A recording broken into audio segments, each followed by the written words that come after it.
Okay, so yesterday I finished making the beat for this, and then I mix and mastered this particular song.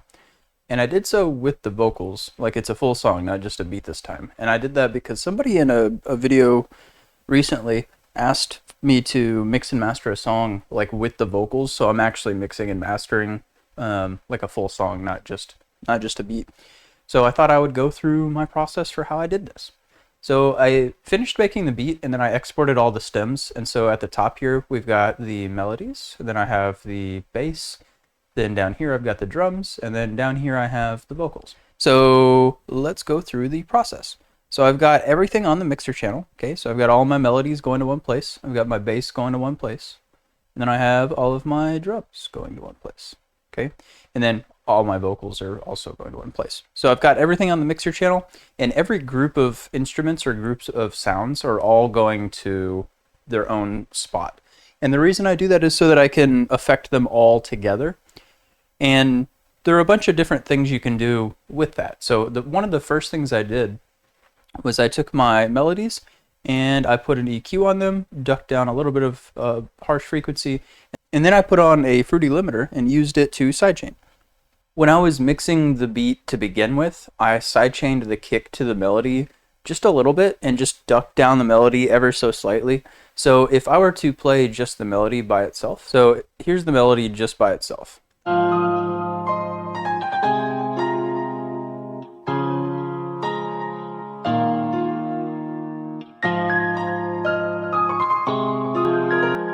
So when I made the beat itself, like I said, I sidechained the kick to it. So if we look at the signal, we'll notice that at the very beginning there, that's where a kick probably would have been, which is why there's a little bit of a duck in volume.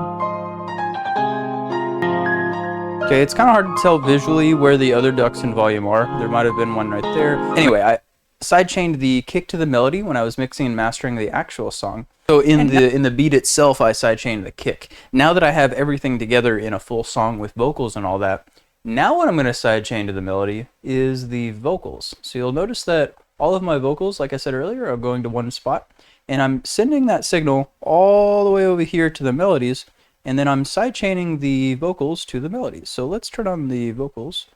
Only what I got is the man in the mirror. Only God, he's the one that I fear. Sitting on his train, but home isn't near. Pain isn't clear, will I make it this year? Can't even see myself cause the glass. So you can see I'm being, like, not super aggressive. You'll notice that the amount of sidechaining I'm doing isn't as extreme as it could be. Like, for example, when I'm sidechaining a kick to an 808, when I'm mixing the beat itself, I will turn this knob all the way down to 20 to 1.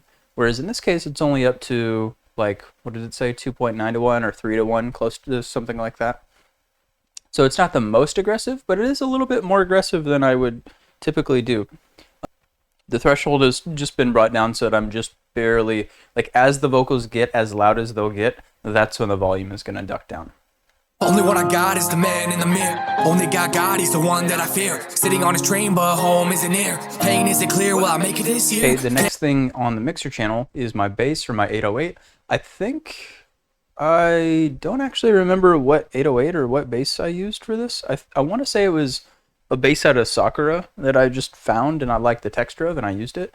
But here's what it sounds like by itself. Here you go.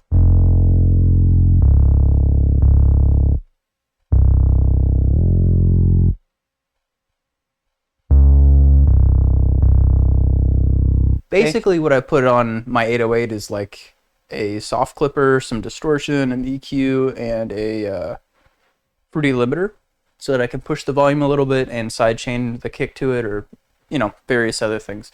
But in this case, all I have on it is a limiter. I sidechained the kick to the 808 to begin with when I was making the beat, but when I put it together, like when I exported the stems and put everything together, it just felt like the bass was still kind of in the way of the kick a little bit, so I sidechained it just a little bit more. But because I already sidechained it a little bit, I was pretty light on this sidechaining. So it's like a 4 to 1, 5 to 1 ratio, and the threshold is just kind of barely being brought down at all.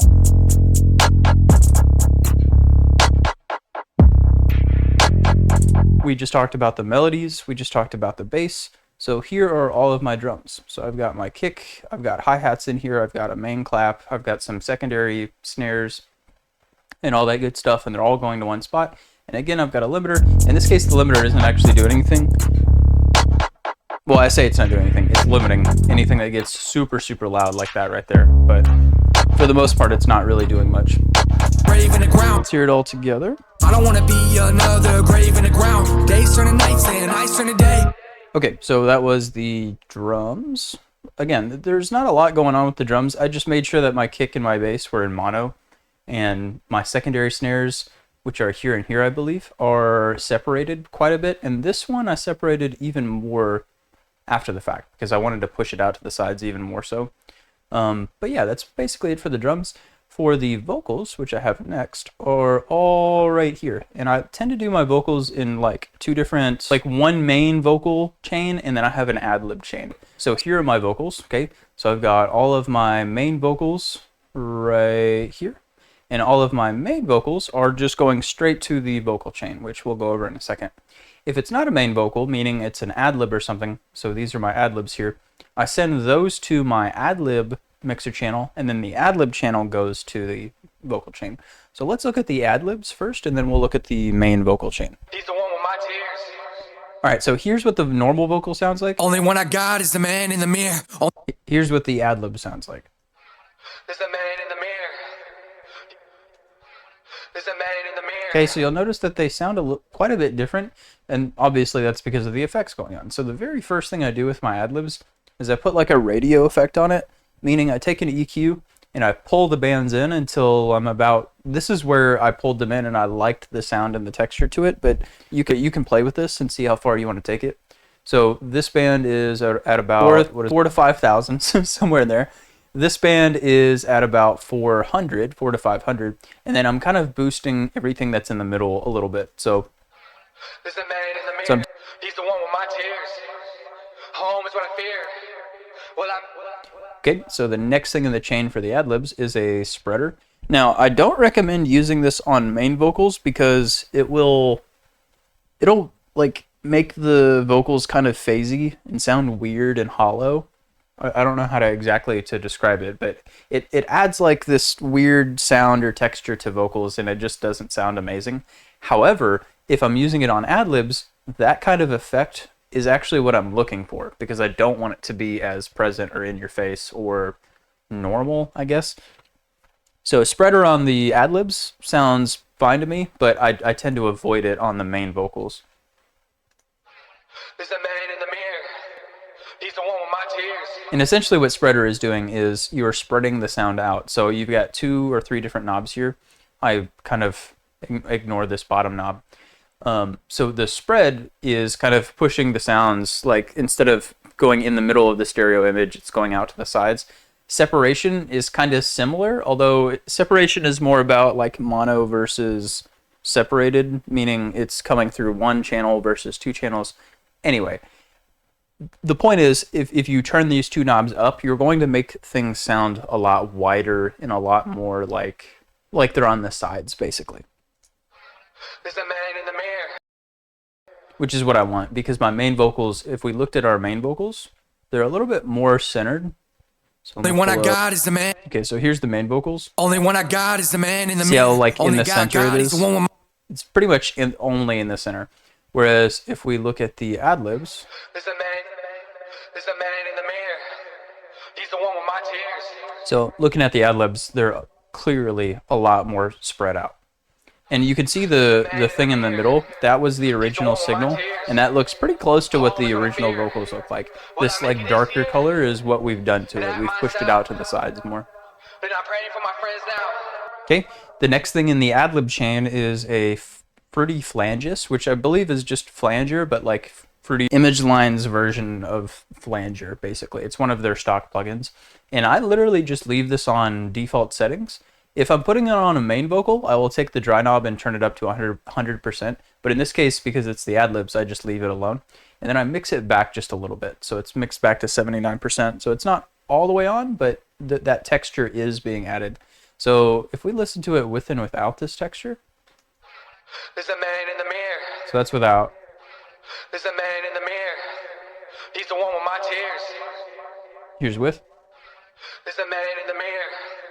He's the one with my... It may be hard to hear what's happening, but it adds like a little bit of a texture to it. And I almost want to describe it as like a little bit of distortion or scraggliness to your voice, but that's obviously not what it is.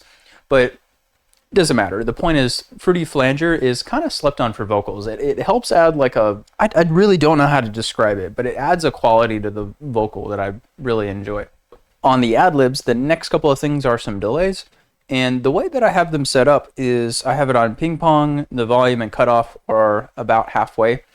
The time is left alone. But then what's different is my offset is at roughly 51 milliseconds to the right. And then on the other one, the settings are exactly the same. The difference is it's 60 milliseconds to the left. It's just a slight little difference. So after these two delays, we have a reverb. There's a man in the mirror. He's the one with my... And actually on this one, I want to put this on side. I didn't realize I had it on mid. There's a man in the mirror. He's the one with my tears. And the last thing I have for my ad-libs is a limiter, which is doing two things. One, it's limiting. As you can see there, it's that purple. But it's also adding some saturation. There's a man in the mirror. He's the one with my tears. In the mirror. Okay, so if we hear that with the vocals. Only one I got is the man in the mirror. Only God, he's the one with my tears. Sitting on his... Okay, let's hear it all together. Only one I got is the man in the mirror. Only God, he's the one with my tears. Sitting on his train, but home is what I fear. Pain, is it clear? Will I make it this year? I have been looking at my... Let's look at the main vocal chain. And again, I've got all my vocals going to the main vocal chain. And the ad-libs are going to the ad-libs. And then the ad-libs are going to the main vocal chain. So all of the ad-libs that we just looked at, all the processing, that's all going to then go through all of this processing. So the very first thing I have on here is a vocal writer. And the vocal writer basically just makes sure that the vocals coming in are at about the same consistent volume. And I don't have to go in and like turn volumes up and down. So it's a patcher preset. So if you have patcher, just open up patcher. And then so if you go to X, U lean, and then go all the way down to vocal writer, that's where it is. And then if you want to take a picture of the settings that I have, then I have an EQ. Which on the EQ, I'm kind of rolling off the very low lows, and then I'm also boosting kind of the presence area. The next thing in the chain is a compressor. The next thing in the chain is a mid-side EQ, which again is in Patcher. It's a Patcher preset. So if you have the like whatever version of FL Studio, you already have this. You just need to go find it. So on just the sides, I'm cutting out the sub-bass frequencies, and then I'm also kind of boosting the bass a little bit. And then again, I'm doing something similar with the higher frequency. Only one I got is the man in the mirror. And then on just the mids, I have a limiter, which is doing two things. It's limiting, and also I'm adding just a little tiny amount of saturation to just the loudest stuff that gets up there to that limiter. But it's not adding a ton of saturation, and it's not adding saturation to every part of the vocals. Only one I got is the man in the mirror. And on just the mids, I also have an EQ where I'm doing kind of the same thing. I'm cutting the low lows. And then I'm boosting this higher frequency. Only one I got is the man in the mirror. Only God, he's the one with my tears. I have a de-esser situation. And I say situation because I set up a patcher, like a patcher plugin, and then I just, within that, put 3 different instances of Maximus. And then on each one, I'm de-essing different ranges. So I put in the title of each what the range is that I'm de-essing. So that's 4.5 to 5.5 K hertz, that's 5.5 to 7.5, and that's 7.5 to 10K hertz. So a lot of the de-essing was already kind of done for me, so I didn't have to do too much, which again is kind of weird me saying that because I'm using 3 different Maximus plugins to de-ess. But if I had the money, I would, probably pay for like a de-esser that does this for you. But this is like a quote-unquote free version or free way to de-ess. Okay, so after the de-esser situation, we've got Pitcher. Pitcher's kind of like Auto-Tune, but it comes stock with FL Studio. With Pitcher, I like to keep the settings pretty mild because I don't like it to be super robotic. I mean, sometimes that robotic sound does sound really good. In this case, I didn't want that necessarily. I just wanted to keep it kind of subtle. So here's before. God is the man in the mirror. Only God, he's the one with my tears. How you been? God is the man in the mirror. Only God, he's the one with my tears. Sitting on his train, but home is what I fear. Pain, is it clear? Will I make it this year? So it's just barely tuning the voice, just a little bit, not too much. Next thing in the chain is a Fruity Flangus, which we talked about before in the ad-lib chain. So I had Fruity Flangus here, and I had that mixed on almost entirely, so 79-80%. In this case, you'll notice that it's almost entirely mixed out. So it's just barely mixed on at 11%. Also, we'll notice, like I said earlier, that the dry volume is all the way on to 100%, whereas on the ad-libs, it was down to like 75, I think. Praying for my friend. Okay, the next thing in the chain is another EQ, where I'm kind of doing some similar things. I'm cutting the low lows, cutting the high highs, and I kind of played with some of the bands in the middle. But home is what I fear. Pain, is it clear? Will I make it this year? Myself. Okay, the next thing in the chain is a limiter, where I'm doing the same sort of thing I've used the limiters for previously. So I've got the ceiling set to normal. I've got a little bit of saturation, just 0.5 decibels. And then I'm boosting the volume by a little over a decibel. But home is what I fear. Pain, is it clear? Will I make it this year? How you been looking? So, here is what everything sounds like together. But home is what I fear. Pain, is it clear? Will I make it this year? I have been looking at myself. I am really so proud, and I'm praying for my friends now, looking up at the clouds. I really wish you could see me now, making music for myself, and he formed a crowd. Now he stands tall, the man in the mirror, no longer afraid. He has found his way.